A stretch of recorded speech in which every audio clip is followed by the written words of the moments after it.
Рецепт такой картошки просто пушка. Отвариваем 1 килограмм картофеля, проминаем, добавляем черный перец и мелко рубленый пучок зелени, добавляем 150 грамм тертого сыра и все хорошо перемешиваем. Берем руками картошку и формируем вот такие котлеты. Пока откладываем это все в сторону.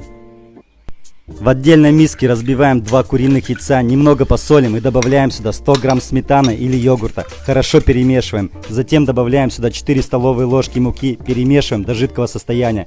Берем картошку и обваляем в этой смеси со всех сторон. Обжариваем в сковородке на подсолнечном масле до золотисто-румяной корочки с 2 сторон, примерно по 2 минуты. И можно подавать. Друзья, ну это просто супер, очень вкусно. Всем приятного аппетита!